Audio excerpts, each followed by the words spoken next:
দুনিয়ার এই ক্ষণস্থায়ী জিন্দেগির মধ্যে, হায়াতের জিন্দেগির মধ্যে লস প্রজেক্ট চায় এমন কোনো মানুষ নাই। অর্থাৎ এই হায়াতের ক্ষণস্থায়ী অল্প হায়াতের জিন্দেগির মধ্যে সকল মানুষ চায় লাভবান। প্রত্যেকটা মানুষ চায় লাভ। লস প্রজেক্টে কেউ যেতে চায় না, অর্থাৎ লস হোক এমন কোনো কাজ কেউ করতে চায় না। প্রতিটা মানুষ চায় তার কাজের মধ্যেই যেন লাভবান হয়। এই যে মানুষের মধ্যে একটা প্রতিযোগিতা, শুধু লাভবান হতে চায়, কেউ লসের ভাগ কেউ নিতে চায় না। লস হোক এর ভাগিদার কেউ চায় না, সকলেই চায় লাভবান হোক। একটা মানুষ আপনি আমাকে খুঁজে দেখাইতে পারবেন না যে হুজুর যে আমার লস হোক, এই মন মানসিকতার লোক একজনও নাই। সকল মানুষ আছে কি লাভবান হতে চায়।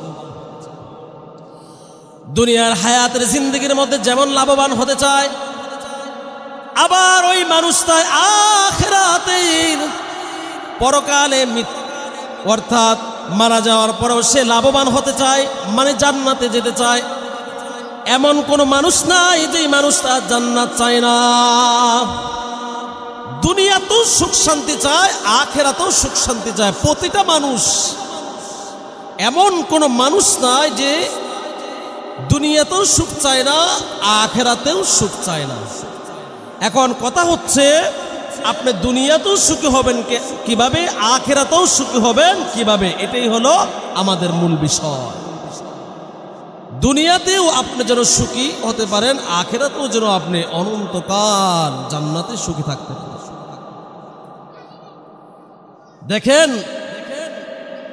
যে আমরা যে নেক আমল করি, এই যে এত বড় একটা আয়োজন, এই আয়োজনটার মূল মাকসাদ, মূল উদ্দেশ্য হচ্ছে যেন আমরা এই মাহফিল আমরা সাজাইলাম, এত টাকা খরচ করলাম, সময় ব্যয় করলাম, এর মূল একটাই উদ্দেশ্য, কমিটিবৃন্দর, মাদ্রাসাওয়ালাদের, এলাকাবাসীর একটাই মাকসাদ, একটাই উদ্দেশ্য, এই মাহফিলের উসিলায় যেন আমরা লাভবান হতে পারি, দুনিয়া ও আখিরাতের মধ্যে আমরা যেন লাভবান হতে পারি। লাভবান হওয়ার জন্য এই সুন্দর আয়োজন, এত টাকা খরচ, এত কিছুর আয়োজন। এখন প্রশ্ন হলো যে আমরা এত মেহনত, মুজাহাদা, কষ্টগুলো করতেছি লাভবান হওয়ার জন্য, তো শেষ পর্যন্ত আমরা কি লাভবান হতে পারবো কিনা? যে এই নেক আমলগুলো, এই নেক আমলের দ্বারা আমরা কতটুকু উপকৃত হতে পারলাম, এবং এই নেক আমলগুলো আমার আপনার আমল নামার মধ্যে আছে কিনা, সেই বিষয়ে কিছু কথা আমি বলার চেষ্টা করব। একজন মুসলমান সকালবেলা কষ্ট করে অজু বানাইয়া, সকালবেলা কষ্ট করে অজু বানাইয়া মসজিদে এসে নামাজ পড়ে,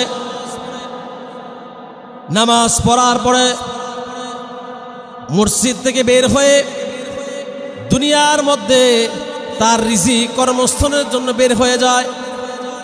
আবার যখন জোহরের সময় হয়ে যায়, জোহরের সময় আবার মুয়াজ্জিন সাহেবের আজান শোনা মাত্র সেই জোহরের নামাজ মসজিদে জামাতের সাথে আদায় করে।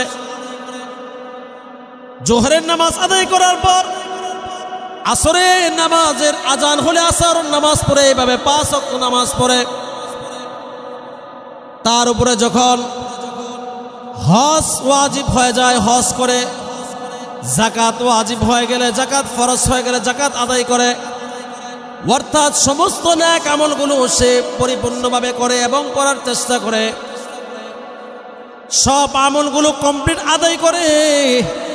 উদ্দেশ্য হচ্ছে জান্নাত হাসিল করা, দুনিয়া এবং আখিরাতের মধ্যে শান্তি খুঁজ করা। উদ্দেশ্য হচ্ছে দুনিয়া এবং আখিরাত। উদ্দেশ্য কি? দুনিয়া এবং আখিরাতে সুখ শান্তি স্থাপন করা, দুনিয়া এবং আখিরাতের মধ্যে শান্তি নেওয়া, এটাই তার উদ্দেশ্য, মাকসাদ। এখন দেখেন, এই যে আমরা এত কিছু করলাম, এই মাহফিলটা সাজাইলাম কিসের জন্য? আখিরাতের জন্য। এবং নেক আমল করতেছি, এই নেক আমল গুরুর করার উদ্দেশ্য কি? আখিরাত পাওয়ার জন্য, জান্নাত পাওয়ার জন্য, দুনিয়াতে যেন আল্লাহর রহমত পায়, এই কারণে।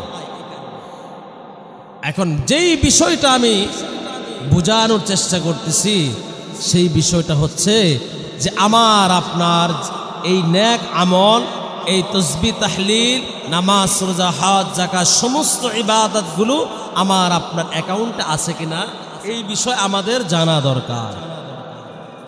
এই বিষয় কি আমাদের জানা দরকার, অবগত হওয়া দরকার। আমি যে আজ 40 বছর যাবত, 40 বছর যাবত এই যে নেক আমল করতেছে, নেক আমলগুলো আমার আমল নামার মধ্যে আছে কিনা আমার একটু ফিকির করা দরকার। আমি যে ফজর থেকে আসার পর্যন্ত 5 ওয়াক্ত নামাজ সুন্দর করে ইতমিনানের সহিত আদায় করতেছি, আমার এই 5 ওয়াক্ত নামাজের আমলগুলো আমার আমল নামার মধ্যে জমা আছে কিনা, আমার হজের সওয়াবগুলো আমার আমল নামার মধ্যে জমা আছে কিনা, আমার দান করার সাদাকার আমলগুলোর নেক আমলগুলো আমার আমল নামার মধ্যে আছে কিনা, আমার আমল নামার মধ্যে এগুলো সংরক্ষিত আছে কিনা, এটা আমার জাস্টিফাই করা দরকার। এই মুসলমান ইমানদার, আমি যদি আমার 40 বছরের নেক আমলের খোঁজ না নেই, আমি যদি আমার মৃত্যু পর্যন্ত নেক আমল করলাম, এই আমলগুলো আমার আমল নামার মধ্যে আছে কিনা, এটা যদি আমি জাস্টিফাই না করে অ্যানালাইসিস করি, তাহলে একটা সময় দেখা যাবে আমার মৃত্যু হয়ে গেছে। যখন আমি হাসরে উঠব, হাসরে মাঠে উঠে দেখব আল্লাহ তাআলা আমাকে দাঁড় করাইলেন, দাঁড় করাইয়া আমার ডান হাতের মধ্যে কোনো নেক আমল নাই, আমার বাম হাতের মধ্যে বদ আমল ভরপুর। তখন যদি আমি আল্লাহকে প্রশ্ন করি, আল্লাহ আমি তো দুনিয়ার মধ্যে 5 ওয়াক্ত নামাজ ইতমিনানের সহিত তাকবীরের সাথে আদায় করলাম, দান করলাম, হজ করলাম, সমস্ত ইবাদতগুলো পুঙ্খানুপুঙ্খভাবে আদায় করলাম, আজকে কেন আমার ডান হাতের মধ্যে আমল নামা নাই, আজকে কেন আমার বাম হাতের মধ্যে সব বদ আমল? তখন আল্লাহ তাআলা উত্তর দেবেন, এ বান্দা, তোমাকে কি আমার নবী জানাই নাই? আমাকে তোমার কাছে কি আমার নবীর ওয়ারাসাতুল আম্বিয়া উলামায়ে কেরামগণ, এই যে সুলতানপুর ফয়জুল উলুম মাদ্রাসা মধ্যে মাসিক মাহফিলে কি তোমাকে জানানো হয় নাই? তোমার মসজিদের প্রতি শুক্রবারে জুমার বয়ানের মধ্যে কি তোমাকে জানানো হয় নাই যে যদি এমন কোন মানুষ আমার বান্দার মধ্যে, আমার বান্দির মধ্যে যদি কেউ নেক আমল করে, পাশাপাশি যদি কেউ গীবতের আমল করে, তাহলে তার নেক আমলগুলো যার নামে গীবত করবে তার আমল নামার মধ্যে চলে যাবে, আর যার নামে গীবত করবে তার যত বদ আমল আছে তার বদ আমলগুলো সব তার আমল নামার মধ্যে চলে আসবে। কিছু বুঝছেন? মনে করেন আপনি আপনার চাচার নামে গীবত করলেন, সমালোচনা করলেন, মিথ্যা তহমত রটাইলেন। এই যে আপনি আপনার চাচার নামে যে গীবত করলেন, আপনি কষ্ট করে তাহাজ্জুদের নামাজ পড়লেন, আপনি কষ্ট করে ফজরের নামাজ পড়লেন, ইশাক পড়লেন, জোহরের নামাজ আদায় করলেন, আসরের নামাজ আদায় করলেন, মাগরিব পড়লেন, ইশা পড়লেন, আপনি কষ্ট করে হজ করলেন, দান সাদাকা করলেন, সব নেক আমল করলেন, কিন্তু ফজরের নামাজ পড়ে আপনি মসজিদ থেকে বাহির হয়ে দোকানে যে আপনি আপনার চাচার নামে গীবত করলেন, আপনার ভাইয়ের নামে গীবত করলেন, আপনি আপনার বন্ধুর নামে গীবত করলেন। এই মুসলমান ইমানদার আল্লাহর গোলাম, এই যে তাহাজ্জুদ পড়ে ফজরের নামাজ পড়ে যে নেক আমল কামাইলেন, যে নেক আমল আপনি অর্জন করলেন, এই নেক আমল অর্জন করার পর আপনি যে আপনার এক জাতি ভাইয়ের নামে, আপনার বোনের নামে, আপনার চাচার নামে, আপনার বন্ধুর নামে যে আপনি গীবত করলেন, ওই যে আপনি গীবত করলেন, কষ্ট করে যে তাহাজ্জুদের নামাজ পড়লেন, এই তাহাজ্জুদের সওয়াব, কষ্ট করে যে ফজরের নামাজ পড়লেন, এই ফজরের নামাজের সওয়াব, কষ্ট করে যে আপনি এশরাকের নামাজ পড়লেন, এই এশরাকের সওয়াবগুলো আপনি যার নামে গীবত করলেন তার আমলনামার মধ্যে চলে গেল। আর ওই ব্যক্তি গুনাহ করে, ওই ব্যক্তি যত বদ আমল করেছে, ওই ব্যক্তির সমস্ত বদ আমলগুলো আপনার আমলনামার মধ্যে চলে আসছে। তাহলে কি বুঝলেন? গীবত এত ভয়ঙ্কর গুনাহ, গীবত এত ভয়ঙ্কর গুনাহ। গীবতের দুইটা শাস্তি। অন্যান্য গুনাহ করবেন, আপনি চুরি করলে শুধু চুরির গুনাহ, ঘুষ খাইলে শুধু ঘুষের গুনাহ, সুদ খাইলে শুধু সুদের গুনাহ, জিনা করলে শুধু জিনার গুনাহ, পরের হক নষ্ট করলে শুধু পরের হকের গুনাহ। কিন্তু কেউ যদি গীবত করে তার দুইটা শাস্তি, দুইটা শাস্তি। এক নম্বর শাস্তি হচ্ছে যে যার নামে গীবত করবে তার কাছে তার সব নেক আমলগুলো, তার সব নেক আমলগুলো তার আমলনামার মধ্যে চলে যাবে। আর যার নামে গীবত করবে ওই ব্যক্তির যত বদ আমল আছে সব বদ আমলগুলো তার আমলনামার মধ্যে চলে আসবে।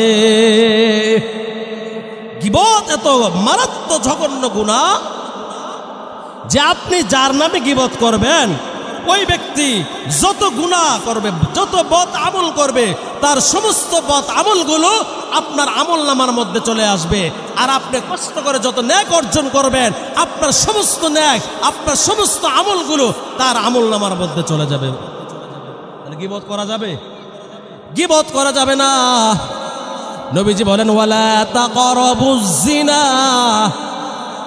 মুসলমান ভালো করে শুনেন, গীবত এত ভয়ঙ্কর, জিনার চাইতে গীবত বড় ভয়ঙ্কর।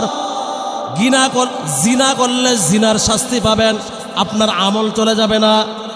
কিন্তু আপনি যদি গীবত করেন আপনার আমলও চলে যাবে। যার নামে গীবত করবেন তার বদ আমলগুলো আপনার আমল নামে চলে আসবে। শুধু এতটুক নয়, সুলতানপুরের মুসলমান, আপনাদের পায়ে আমার হাত রেখে আমি কথাগুলো বলে যাইতেছি। দুই বন্ধু একসাথে হইলেন, দোকানের মধ্যে আপনি একসাথে বসলেন, আপনি একসাথে আড্ডা দেন, অফিসের মধ্যে একসাথে বসলেন। খবরদার খবরদার খবরদার, ভুলেও আপনি অন্য যা কিছু করেন কিন্তু গীবতের গুনাহ করেন না।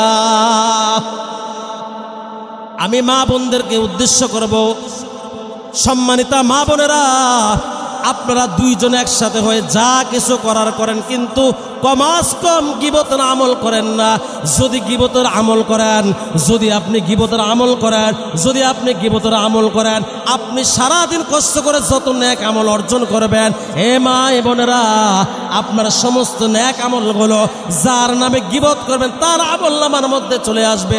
আপনার আমলনামাটা শূন্য হয়ে যাবে আর আপনার বদ আমল দ্বারা ভরপুর হয়ে যাবে।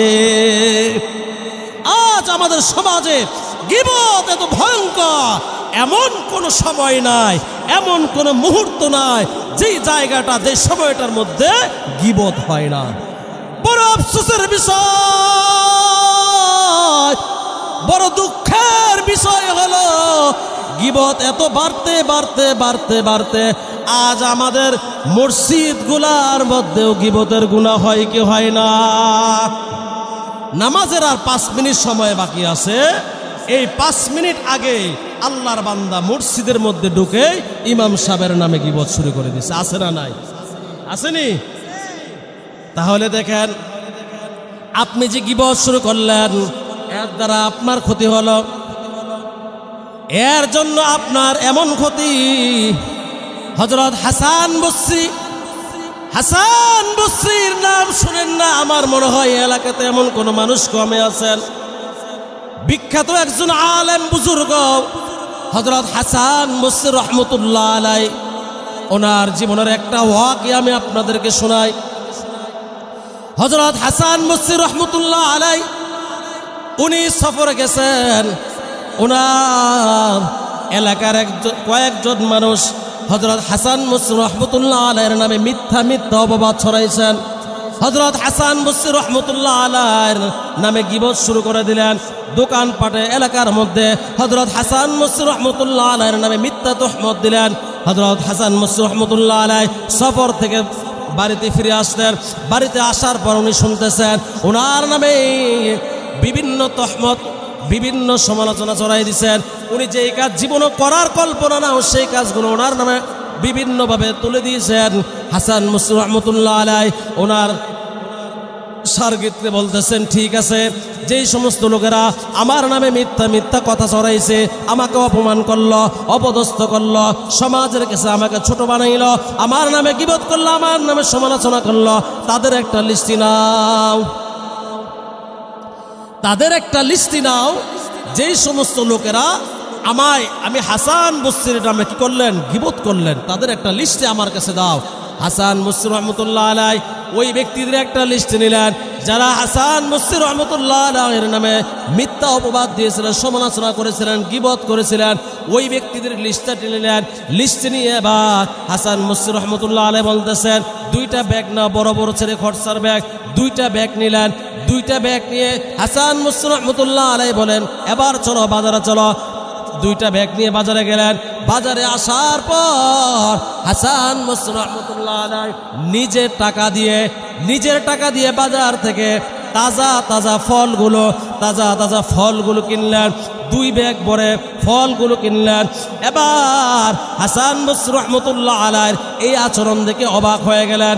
ওনার মুরিদ বলতেছে, হুজুর আপনি কি শুরু করলেন? যারা আপনার নামে মিথ্যা তহমত দিল, যারা আপনাকে মিথ্যা অপবাদ দিল, যারা আপনার নামে মিথ্যা বদনাম করলো, আপনি তাদের জন্য কি ফল কিনতেছেন নাকি? হাসান বসরি রহমতুল্লাহ আলাইহি বলতেছে, তুমি চুপচাপ থাকো, তুমি কোনো কথা বলো না, দেখো আমি কি করতেছি। এবার হাসান বসরি রহমতুল্লাহ আলাইহি নিজের জমানো টাকা, নিজের ইনকামের নিজের টাকাগুলো দিয়ে বাজার থেকে তাজা তাজা ফলগুলো কিনে দুই ব্যাগ ফল নিলেন। দুই ব্যাগ ফল নিয়ে এবার বলতেছেন, লিস্টিটা খুললেন, যাও আমার নামে যারা গীবত করলো, যারা আমার নামে মিথ্যা তহমত ছড়াইলো, আমাকে সমাজের মানুষের কাছে ছোট বানাইলো, আমাকে বাজারের মানুষের কাছে ছোট বানাইলো, আমাকে আমার এলাকার মানুষের কাছে, আত্মীয় স্বজনের কাছে আমাকে ছোট বানাইলো, আমার নামে মিথ্যা তহমত দিল, গীবত করলো, তাদের লিস্টিটা খোলো। এবার হাসান বসরি রহমতুল্লাহ আলাইহি তাদেরকে এক জায়গার মধ্যে একত্রিত করলেন। একত্রিত করে সবাইকে নিজের হাত দিয়ে ফলগুলো বন্টন করতেছেন। বন্টন করে সবার কাছে দিলেন। সবাই তো হতভম্ব হয়ে গেলেন, অবাক হয়ে গেলেন। হাসান বসরি রহমতুল্লাহ আলাইহির এই আচরণ থেকে তারা সন্দেহ পোষণ করলেন, না জানি হাসান বসরি আমাদের থেকে প্রতিশোধ নেওয়ার জন্য ভিন্ন কৌশল অবলম্বন করতেছে। হাসান বসরি রহমতুল্লাহ আলাইহিকে প্রশ্ন করলেন, আমরা আপনার নামে মিথ্যা তহমত দিলাম, অপবাদ দিলাম, গীবত করলাম, আপনার আত্মীয় স্বজনের কাছে আপনাকে ছোট করলাম, আপনার ইজ্জত আমরা নষ্ট করলাম, আপনার নামে আমরা এমন এমন মিথ্যা তহমত দিয়ে আপনাকে আমরা এলাকার মানুষের কাছে ছোট বানাইলাম, আর আপনি আপেল আঙ্গুর দিয়ে, বেদনা দিয়ে আমাদেরকে হাদিয়া দিলেন, কেন এই আচরণ করলেন? আপনার উদ্দেশ্য কি? হাসান বসরি রহমতুল্লাহ আলাইহি বলতেছেন, শোনো শোনো, তোমরা ভয় পাও না, আমি হাসান বসরি এখানে প্রতিশোধ নিতে আসি নাই, আমার কোনো ভিন্ন উদ্দেশ্য নাই, ভিন্ন কৌশল নাই, ভিন্ন কোনো পরিকল্পনায়। আমি হাসান বসরি তোমাদের কাছে নিজের টাকা দিয়ে বাজার থেকে তাজা ফলগুলো নিয়ে তোমাদের সামনে আসছে, কেন জানো নে?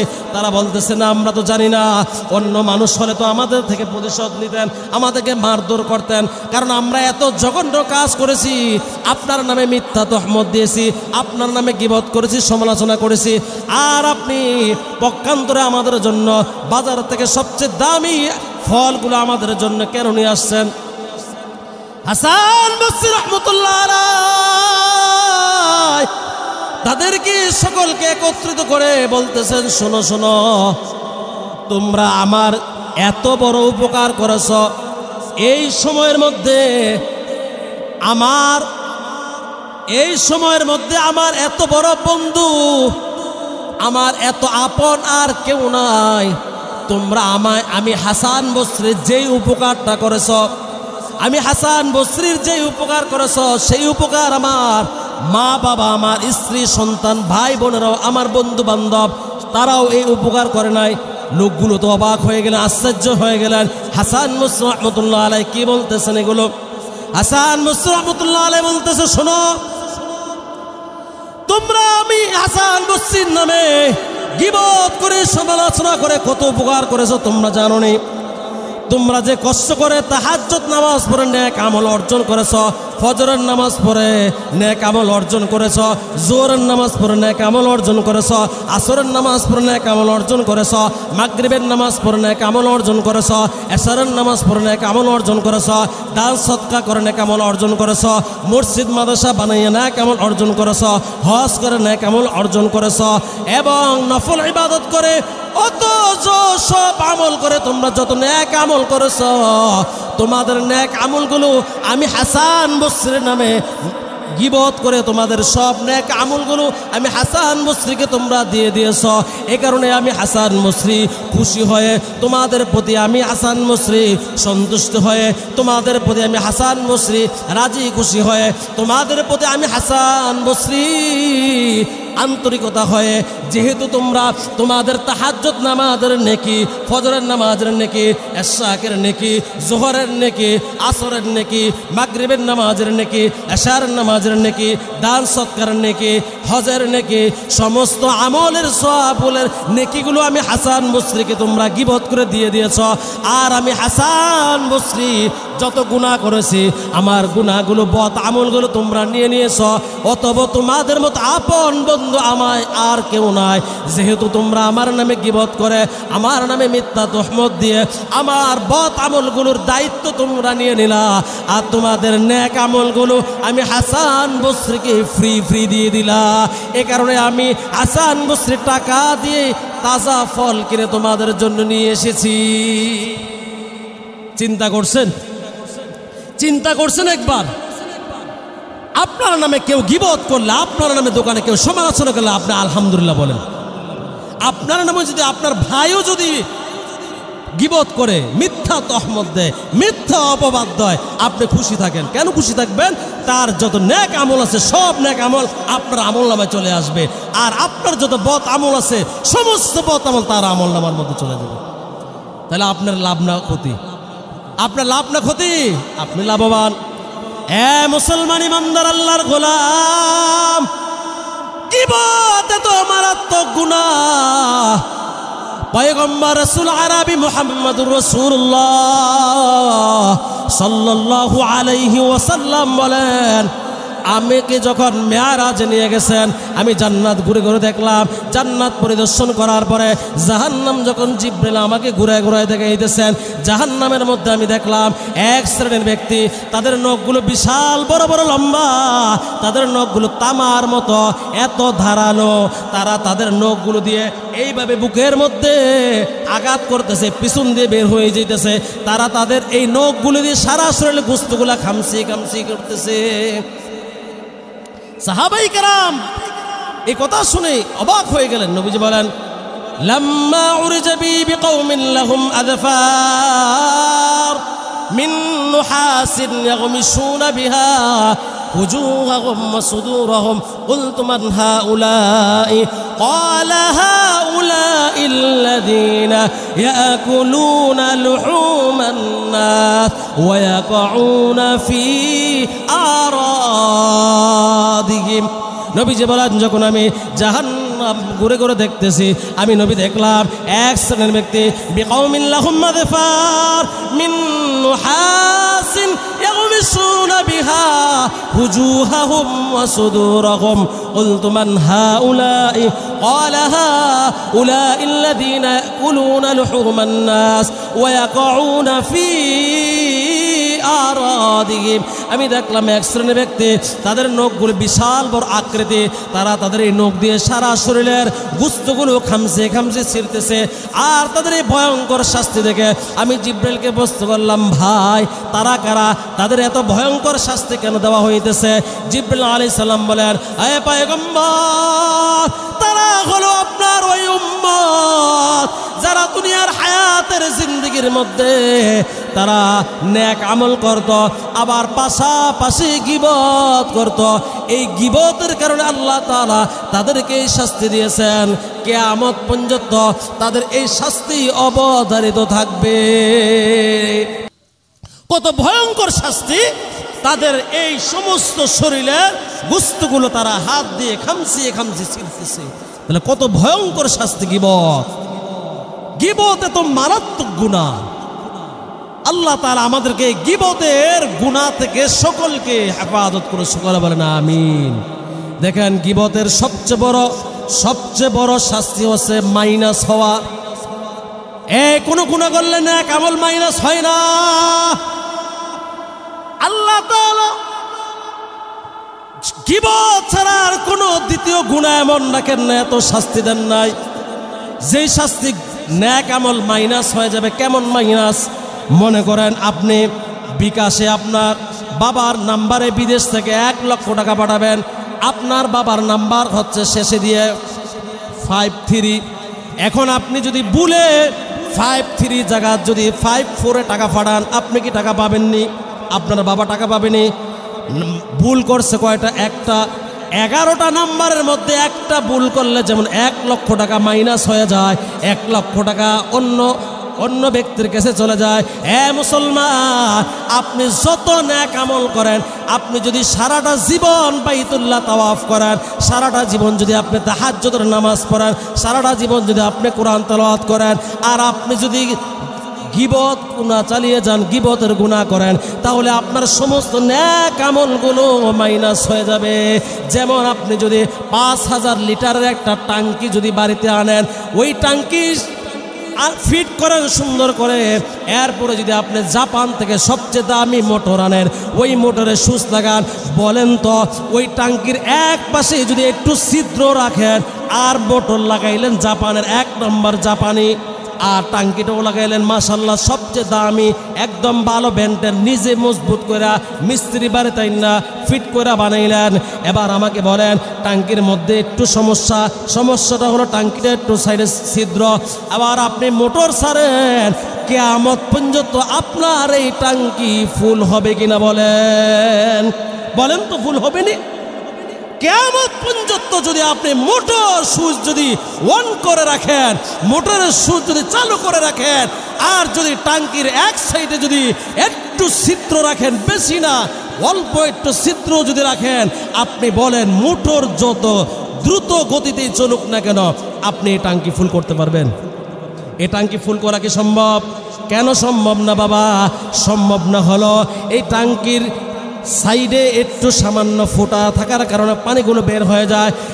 মুসলমান ইমানদার, এবার সম্মানিত মা বোনেরা, আমি যে আলোচনাটা আপনাকে বোঝানোর জন্য বলতেছিলাম, আপনি যত নেক আমল করেন, যত নেক আমল করবেন, আপনি যদি একটু গীবত করেন, তাহলে আপনার সব নেক আমলগুলো ওই টাঙ্কি ছিদ্র হওয়ার কারণে যেমন সব পানি পড়ে যায়, টাঙ্কি কখনো ফুল হবে না।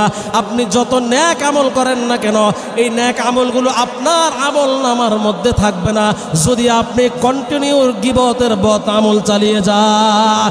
আর আপনি যদি গীবত বন্ধ করে দেন, তাহলে আপনার আমল নামার মধ্যে নেক আমল থাকবে। শুরুতে আমি যেই কথাটা বলছিলাম, আমরা দুনিয়াতেও সুখে থাকতে চাই, আখিরাতেও সুখে থাকতে চাই, জান্নাতে যেতে চাই, এমন কোনো ব্যক্তি নাই যে জান্নাত চায় না।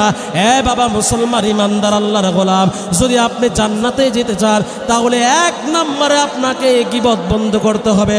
আল্লাহ তাআলা কোরআনে বলেন, ওয়ালা ইয়াগতাব বা'দুকুম বা'দা, ওয়ালা ইয়াগতাব বা'দুকুম বা'দা, আইয়ুহিব্বু আহাদুকুম আন ইয়াকুলা লাহমা আখিহি মাইতান ফাকারিহতুমু ফি। আল্লাহ তাআলা বলেন, মুসলমান, গীবত কত ভয়ঙ্কর বোঝেন। আল্লাহ তাআলা কোরআনের মধ্যে বলেন, ওয়ালা ইয়াগতাব বা'দুকুম বা'দা, কেউ যদি কারোর গীবত করে, সে যেন তার মৃত ভাইয়ের গোশত পান করে। বলেন নাউযুবিল্লাহ। কোনো ভাইয়ের গোশত খাওয়া হালাল না হারাম? হালাল না হারাম? তাহলে যেই কথাটা আমি বলতেছিলাম, যে ভাই গীবত যদি না বাদ দেন, গীবত অবস্থায় যদি আপনার মৃত্যু হয়ে যায়, ওই যে কাল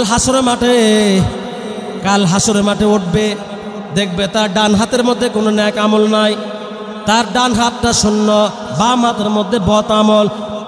তখন আল্লাহর কাছে প্রশ্ন করে আপনি কোনো লাভ হবে না। কারণ আপনি তো দুনিয়ার মধ্যে গীবত গুনাহটা চালু করে রাখছিলেন। মুসলমান, যদি গীবত বন্ধ না করতে পারেন তাহলে আপনি কখনো জান্নাতে প্রবেশ করতে পারবেন না। আল্লাহ তাআলা আমাদেরকে গীবতের গুনাহ থেকে গোটা মুসলিম উম্মাহকে হেফাজত করে সকলে বলেন আমিন। ওয়া আখিরু দাওয়ানা আলহামদুলিল্লাহি রাব্বিল আলামিন। আসসালামু আলাইকুম ওয়া রাহমাতুল্লাহি ওয়া বারাকাতুহু। আল্লাহ তাআলা আমাদের এই মজমাকে মাহফিলকে কবুল করুক। শেষ পর্যন্ত যেন আখরি মুনাজাত দিয়ে আমরা এখান থেকে সুস্থ অবস্থায় ফিরে যেতে পারি। আল্লাহ তাআলা কবুল করুক, সকলে বলেন আমিন। ওয়া আখিরু দাওয়ানা আলহামদুলিল্লাহি রাব্বিল আলামিন। আসসালামু আলাইকুম ওয়া রাহমাতুল্লাহি ওয়া বারাকাতুহু।